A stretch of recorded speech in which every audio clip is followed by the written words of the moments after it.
नमस्कार। दोपहर समाचार में आपका स्वागत है।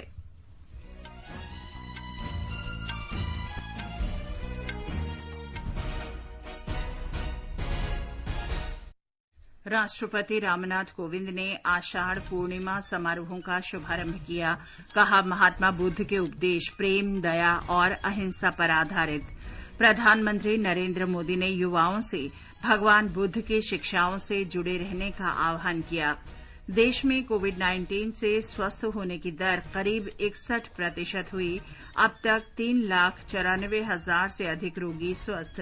जम्मू कश्मीर में कोविड-19 से निपटने के लिए बांदीपोरा जिले को छोड़कर समूची कश्मीर घाटी रेड जोन में शामिल। वंदे भारत मिशन के चौथे चरण के अंतर्गत 500 से अधिक उड़ानें संचालित की जाएंगी और गृह मंत्री अमित शाह ने स्वामी विवेकानंद की पुण्यतिथि पर श्रद्धांजलि अर्पित की। कहा, स्वामी विवेकानंद के आदर्श राष्ट्र सेवा में लगे युवकों के लिए अब भी प्रेरणा के स्रोत।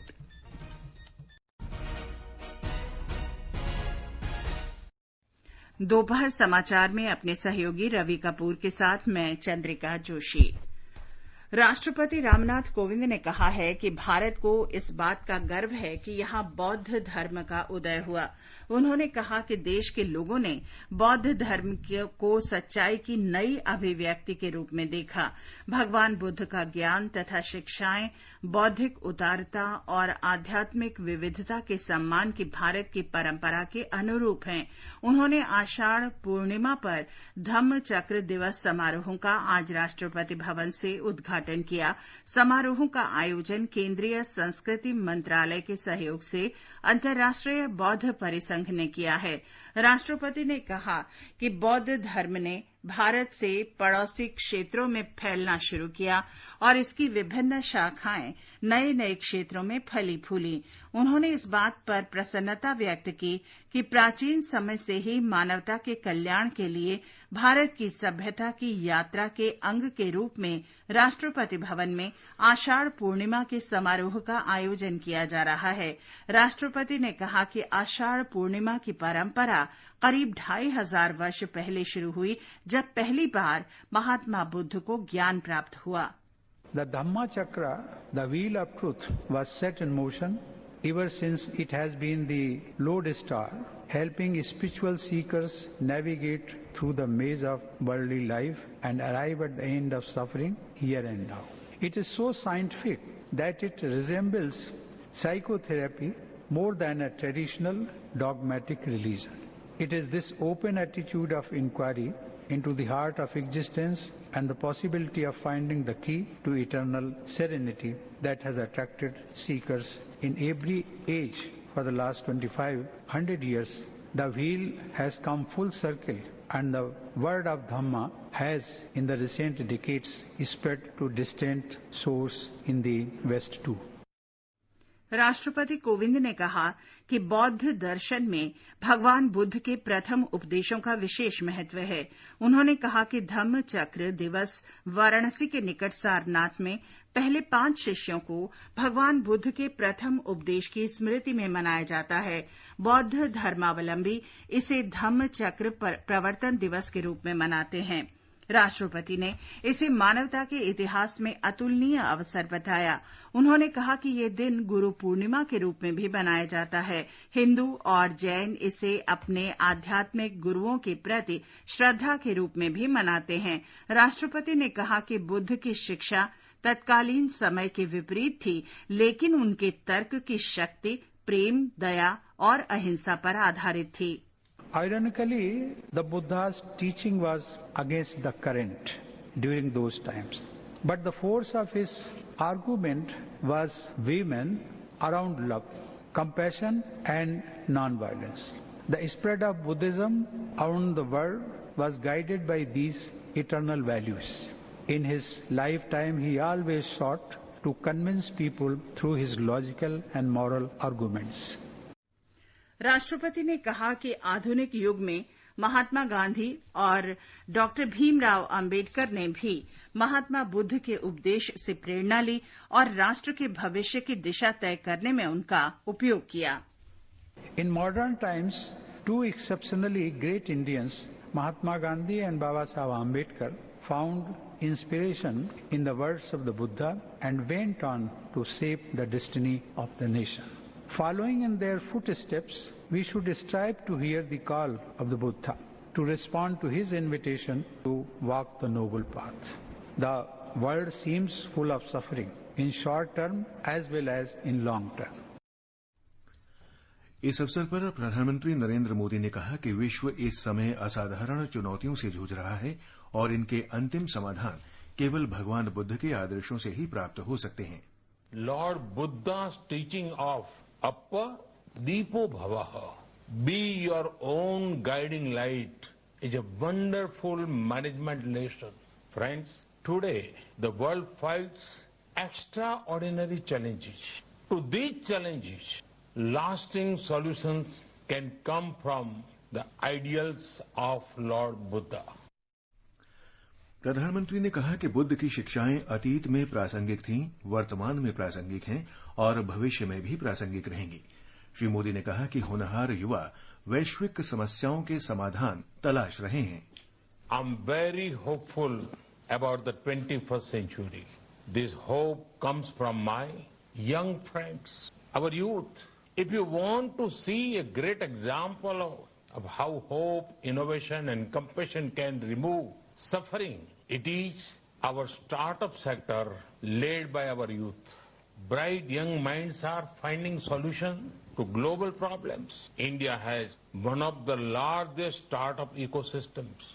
I would urge my young friends to also stay connected with the thoughts of Lord Buddha. They will motivate and show the way ahead. प्रधानमंत्री ने कहा कि सरकार महात्मा बुद्ध से संबंधित ऐतिहासिक स्थलों को जोड़ने पर ध्यान दे रही है। केंद्रीय मंत्रिमंडल ने हाल ही में घोषणा की थी कि कुशीनगर हवाई अड्डे को अंतर्राष्ट्रीय हवाई अड्डा बनाया जाएगा। इससे अनेक लोग, श्रद्धालु और पर्यटक इस क्षेत्र में आएंगे। श्री मोदी ने कहा कि भगवान बुद्ध ने हमें दया और अनुकंपा का महत्व बताया। The eightfold path of Lord Buddha shows the way towards the well-being of many societies and nations. It highlights the importance of compassion and kindness. Mahatma Buddha ने लोगों, गरीबों, महिलाओं का सम्मान करने और शांति तथा अहिंसा की शिक्षा दी। बुद्ध के उपदेश इस धरती को सदैव टिकाऊ बनाए रखने के लिए हैं। प्रधानमंत्री ने कहा कि भगवान बुद्ध के 8 उपदेश विभिन्न समाजों और राष्ट्रों के कल्याण का मार्ग प्रशस्त करते हैं। The teachings of Lord Buddha celebrate simplicity both in thought and action. Buddhism teaches respect. Respect for people, respect for the poor, respect for women, respect for peace and non-violence. Therefore, the teachings of Buddhism are the means to a sustainable planet. ये समाचार आकाशवाणी से प्रसारित किए जा रहे हैं। ताजा समाचार जानने के लिए आप हमारे Twitter handle @AIR News Hindi को फॉलो कर सकते हैं।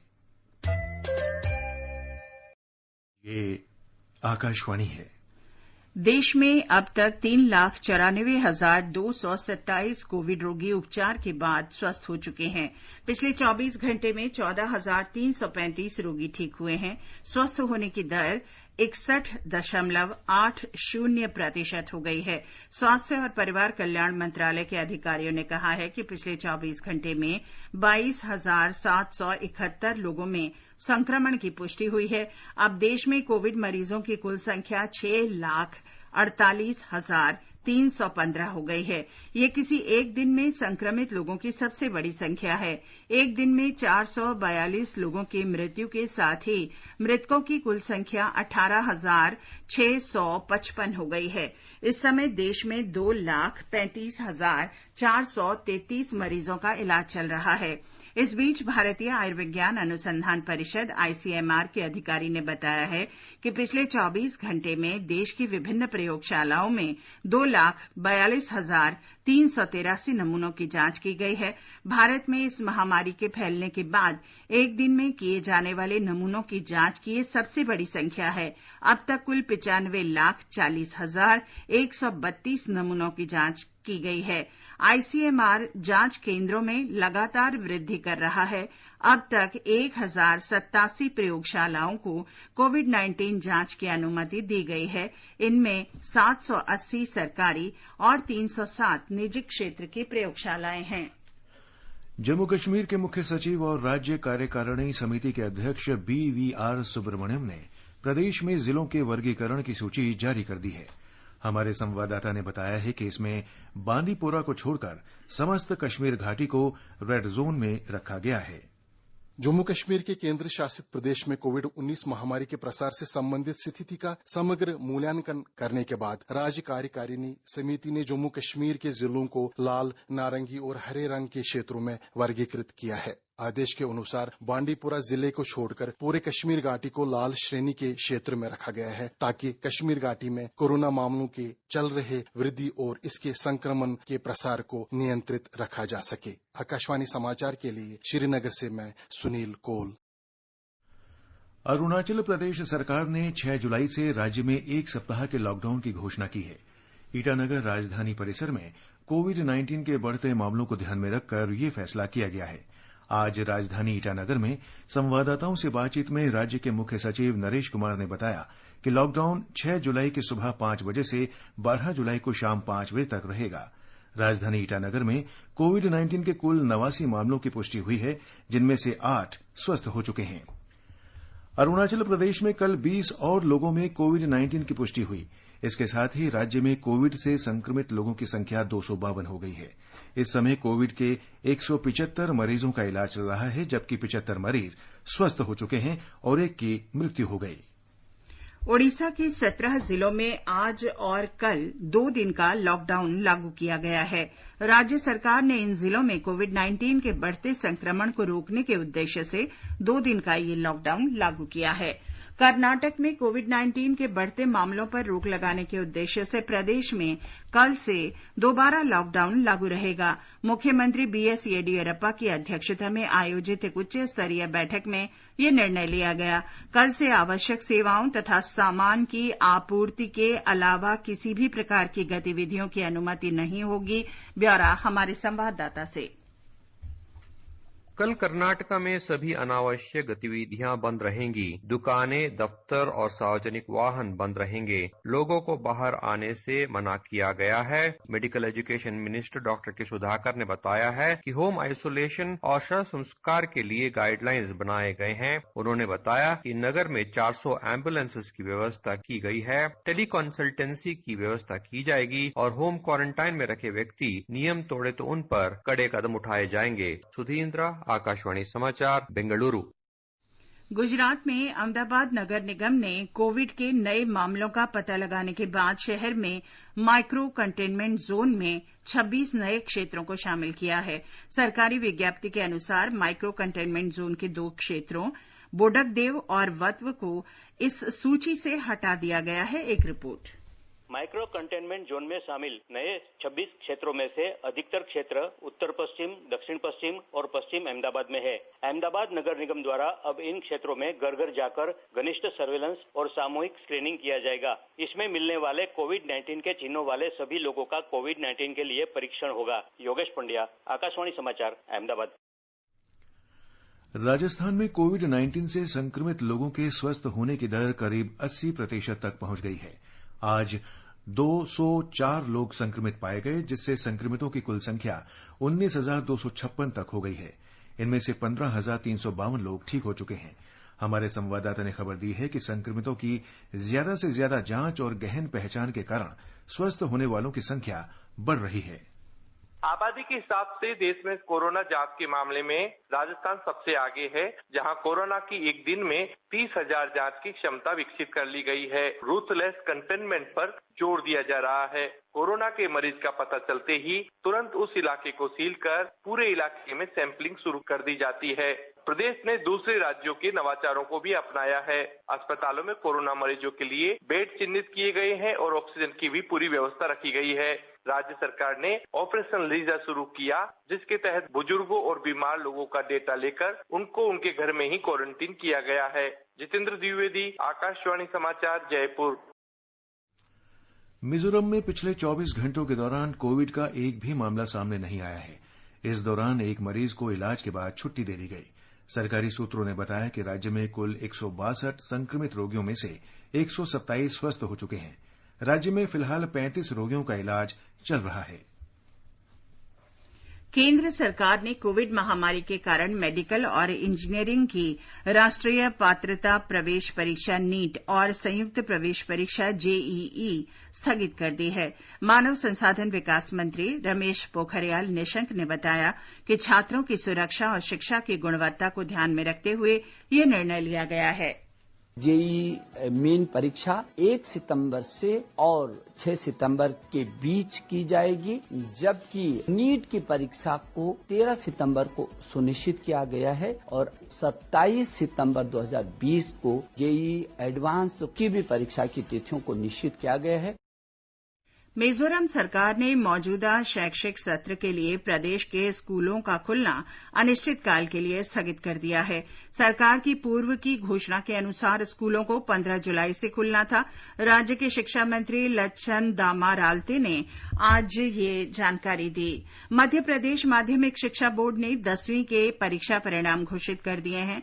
इस बार भी लड़कियों ने लड़कों से बाजी मारने में सफलता प्राप्त की। हमारे संवाददाता ने बताया है कि इस वर्ष लगभग 63% छात्र छात्राएं परीक्षा पास करने में कामयाब रहे। बोर्ड की आधिकारिक विज्ञप्ति के अनुसार लगभग 3,42,000 छात्रों को प्रथम श्रेणी, 2,15,000 छात्रों को द्वितीय श्रेणी और लगभग 3,000 छात्रों को तृतीय श्रेणी मिली है। 65% से अधिक लड़कियां उत्तीर्ण हुई हैं, जबकि पास होने वाले लड़कों की संख्या 60% है। लगभग 1 लाख छात्रों को पूरक मिली है। सबसे अच्छा परिणाम नीमच, देवास और मंदसौर जिलों से आया है, जहां 75% से अधिक विद्यार्थी उत्तीर्ण हुए हैं। कुल 15 विद्यार्थियों ने 100% अंक हासिल किए हैं। इस साल कक्षा 10वीं की परीक्षा में लगभग 8,93,000 छात्र शामिल हुए थे। कोरोना वायरस महामारी के कारण परीक्षाएं पूरी नहीं हो सकी थी, इसलिए रद्द किए गए विषयों के लिए छात्रों की अंक तालिकाओं में पास लिखा गया है। संजीव शर्मा, आकाशवाणी समाचार, भोपाल। आकाशवाणी से विशेषज्ञों की राय श्रृंखला में कोविड-19 पर प्रमुख चिकित्सकों की सलाह प्रसारित की जाती है। आकाशवाणी समाचार के साथ बातचीत में अखिल भारतीय आयुर्विज्ञान संस्थान एम्स में रियूमेटोलॉजी विभाग की अध्यक्ष डॉक्टर उमा कुमार ने लोगों से सुरक्षित दूरी बनाए रखने और बार बार हाथ धोने की सलाह दी है। Only thing which helps is social distancing or physical distancing. Along with it, you have like hand hygiene, washing your hands very frequently, and cough etiquettes like while coughing or sneezing, just cover your face and nose. Use tissue paper or cloth, or if you don't have anything, you can just cough into your elbows. Third thing is using the face mask. For a general public, you can use cotton face mask, and then they have to be very positive. Don't give up, and surely we'll conquer over this virus. भारतीय लोक स्वास्थ्य संस्थान के अध्यक्ष doctor के श्रीनाथ रेड्डी ने बताया कि भारत में कोविड-19 की स्थिति विश्व के अन्य देशों के मुकाबले काफी बेहतर है, क्योंकि यहां इस महामारी की रोकथाम के लिए किए गए उपायों के अच्छे नतीजे मिल रहे हैं। अब तक जो नतीजे निकले हैं उससे पता चलता है कि ये वायरस का प्रभाव को रोकने में हम काफी कामयाबी हासिल कर चुके हैं दूसरे देशों के मुकाबले में। आज का हालात जो है उसमें कोई संशय नहीं है कि हमारा हालात दूसरे देशों के मुकाबले में बेहतर है इस वायरस को डट के मुकाबला देने में। आकाशवाणी का समाचार सेवा प्रभाग आज रात 9:30 पर फोन इन कार्यक्रम में कोविड-19 पर विशेष चर्चा प्रसारित करेगा। भारतीय चिकित्सा अनुसंधान परिषद में महामारी विज्ञान और प्रसार रोग के पूर्व प्रमुख वैज्ञानिक डॉक्टर रमन गंगाखेड़कर चर्चा में भाग लेंगे। श्रोता स्टूडियो में हमारे टोल फ्री नंबर 1800-115767 पर फोन करके विशेषज्ञ से सवाल पूछ सकते हैं। श्रोता 011-2331-4444 पर भी सवाल पूछ सकते हैं। आगे बढ़ने से पहले मुख्य समाचारों पर एक नजर। राष्ट्रपति रामनाथ कोविंद ने आषाढ़ पूर्णिमा समारोह का शुभारंभ किया। कहा, महात्मा बुद्ध के उपदेश प्रेम, दया और अहिंसा पर आधारित। प्रधानमंत्री नरेंद्र मोदी ने युवाओं से भगवान बुद्ध की शिक्षाओं से जुड़े रहने का आह्वान किया। देश में कोविड-19 से स्वस्थ होने की दर करीब 61% हुई। अब तक 3,94,000 से अधिक रोगी स्वस्थ। जम्मू कश्मीर में कोविड-19 से निपटने के लिए बांदीपोरा जिले को छोड़कर समूची कश्मीर घाटी रेड जोन में शामिल। वंदे भारत मिशन के चौथे चरण के अंतर्गत 500 से अधिक उड़ानें संचालित की जाएंगी। और गृहमंत्री अमित शाह ने स्वामी विवेकानंद की पुण्यतिथि पर श्रद्धांजलि अर्पित की। कहा, स्वामी विवेकानंद के आदर्श राष्ट्र सेवा में लगे युवकों के लिए अब भी प्रेरणा के स्रोत। वंदे भारत मिशन का चौथा चरण कल से शुरू हो गया। इस चरण में 500 से अधिक उड़ानों का संचालन किया जाएगा। इसके तहत एयर इंडिया के साथ साथ प्राइवेट कंपनियों के विमानों का संचालन होगा।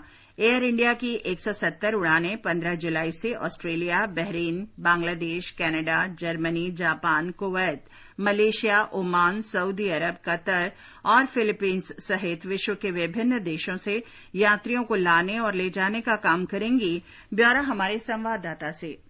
वंदे भारत मिशन के चौथे चरण में निजी एयरलाइंस की महत्वपूर्ण हिस्सेदारी होगी। निजी एयरलाइनें 500 से अधिक उड़ानों का संचालन करेंगी, जिसमें इंडिगो और गो एयर शामिल हैं। नागरिक उड्डयन मंत्रालय ने कहा है कि इंडिगो कतर से 238 और कुवैत से 219 उड़ानें संचालित करेगा। वहीं गो एयर कुवैत से 41 उड़ानें संचालित करेगी। चौथे चरण में विशेष रूप से उन देशों पर ध्यान केंद्रित किया जाएगा जहां अभी भी बड़ी संख्या में भारतीय हैं और जिन्होंने वापस लौटने के लिए पंजीकरण किया है। इस बीच रिकॉर्ड 5 लाख भारतीय इस मिशन के तहत सुरक्षित भारत लौट चुके हैं। 7 मई को यह ऑपरेशन शुरू हुआ था और 2 महीने से भी कम समय में 137 देशों के लगभग 5,04,000 भारतीय अपने घरों को लौट चुके हैं। सुपर्णा सेकिया के साथ भूपेंद्र सिंह, आकाशवाणी समाचार, दिल्ली। मेक इन इंडिया में एक और उपलब्धि हासिल करते हुए Uttar Pradesh metro rail corporation ने कानपुर और आगरा मेट्रो परियोजनाओं के लिए 67 ट्रेन के 201 डिब्बों की आपूर्ति, जांच और इन्हें चालू करने का ठेका Messrs Bombardier transport India private limited को दिया है। इनमें से 39 ट्रेन कानपुर और 28 ट्रेन आगरा के लिए हैं और प्रत्येक की क्षमता 980 यात्रियों की है। इस ठेके के लिए चीन की कंपनी ने भी आवेदन किया था। ब्यौरा हमारे संवाददाता से। Uttar Pradesh metro rail corporation के प्रबंध निदेशक कुमार केशव ने कहा कि ये ट्रेनें कम ईंधन इस्तेमाल करने वाली, मजबूत, पर्यावरण के अनुकूल और कम आवाज करने वाली होने के साथ ही यात्रियों को आरामदायक सफर का एहसास भी कराएंगी। ये ट्रेन कोच पूरी तरह से स्टेनलेस स्टील के होने के कारण काफी हल्के होंगे। उन्होंने कहा कि लॉकडाउन के बाद कानपुर मेट्रो का निर्माण कार्य सफलतापूर्वक शुरू कर दिया गया है और इस ठेके के दिए जाने से अर्थव्यवस्था को भी मजबूती मिलेगी और साथ ही साथ आगरा और कानपुर की जनता का अपनी मेट्रो रेल होने का सपना भी जल्दी पूरा होगा। सुशील चंद्र तिवारी, आकाशवाणी समाचार, लखनऊ। ये समाचार हमारी वेबसाइट newsonair.com और हमारे मोबाइल ऐप newsonair/हिंदी पर भी उपलब्ध हैं। दोपहर समाचार में आपका फिर स्वागत है। भारतीय इस्पात प्राधिकरण सेल ने इस वर्ष जून के महीने में अब तक की सबसे अधिक बिक्री की है। इस्पात की घरेलू बिक्री और निर्यात 12,77,000 टन रहा, जो पिछले वर्ष इसी अवधि की तुलना में 18% अधिक है। जून 2020 में कंपनी ने सबसे अधिक निर्यात किया है। इस दौरान 3,40,000 टन इस्पात का निर्यात हुआ। कंपनी ने जून 2020 में भारतीय रेल को सबसे अधिक पटरियां भेजने का भी लक्ष्य हासिल किया। सेल ने देश में पहली बार भारतीय रेल को R260 श्रेणी के वनेडियम पटरियां भेजी, जिन पर अधिक वजन के साथ तेज रफ्तार से गाड़ियां चल सकती हैं। पेट्रोलियम और प्राकृतिक गैस तथा इस्पात मंत्री धर्मेंद्र प्रधान ने सेल को यह लक्ष्य हासिल करने पर बधाई दी और कहा कि जून में सेल की बिक्री और रिकॉर्ड निर्यात से पता चलता है कि अर्थव्यवस्था की बहाली में तेजी आ रही है। सेल के अध्यक्ष अनिल कुमार चौधरी ने कहा कि भारत प्रत्येक चुनौती को आत्मनिर्भर भारत के लिए अवसर में बदलेगा। उन्होंने कहा कि लॉकडाउन के बाद अधिक बिक्री और बढ़ती मांग के साथ राष्ट्र अनलॉक के दूसरे चरण में पहुंच गया है और औद्योगिक गतिविधियों की बहाली में धीरे धीरे तेजी आ रही है। दूसरी तरफ राउरकेला इस्पात संयंत्र ने 2 जुलाई को स्टील मेल्टिंग शॉप 2 के एकमात्र कन्वर्टर से एक ही दिन में अधिक उत्पादन का राष्ट्रीय रिकॉर्ड बनाया। इसी दिन संयंत्र ने एक और उपलब्धि हासिल की। इसके hot metal torpedo ladle number 5 ने पहले के 2331 लाइनिंग लाइफ के रिकॉर्ड को पार कर लिया। राउरकेला स्टील प्लांट के सीईओ दीपक चटराज ने इस मौके पर कहा कि कंपनी की इस उपलब्धि से उसकी लागत मानकों में सुधार लाने में मदद मिली है। In a steel plant, liquid iron, which is made at blast furnaces, is further refined in steel melting shop through oxygen blowing in the converter vessels. At RSP, out of 3 converters, each converter normally produces about 30 hits per converter per day. In order to improve the efficiency and motivate the collective in a challenging situation due to the ongoing COVID-19 pandemic, initiative was taken to produce maximum hits from a converter. On 2nd July, we could make 48 number blows from a single converter due to the dedicated effort of our employees at SMS and its support services. In the process, we established a national record of steel making. केंद्र शासित प्रदेश जम्मू कश्मीर में दक्षिण कश्मीर के कुलगाम जिले के आराह क्षेत्र में आज तीसरे पहर सुरक्षा बलों के साथ मुठभेड़ में एक आतंकवादी मारा गया। गलवान घाटी में चीन के साथ संघर्ष के मुद्दे पर भारत का समर्थन करते हुए जापान ने कहा है कि वो इस क्षेत्र में यथास्थिति बदलने के किसी भी एकतरफा प्रयास का विरोध करता है। विदेश सचिव हर्षवर्धन श्रृंगला ने कल जापान के राजदूत सातोशी सुजुकी को टेलीफोन पर वास्तविक नियंत्रण रेखा LAC की स्थिति के बारे में जानकारी दी। जापान के राजदूत सुजुकी ने कहा कि बातचीत के माध्यम से समस्या का शांतिपूर्ण समाधान निकाला जाना चाहिए। उन्होंने ट्वीट में कहा कि जापान शांतिपूर्ण समाधान की भारत सरकार की नीति की सराहना करता है।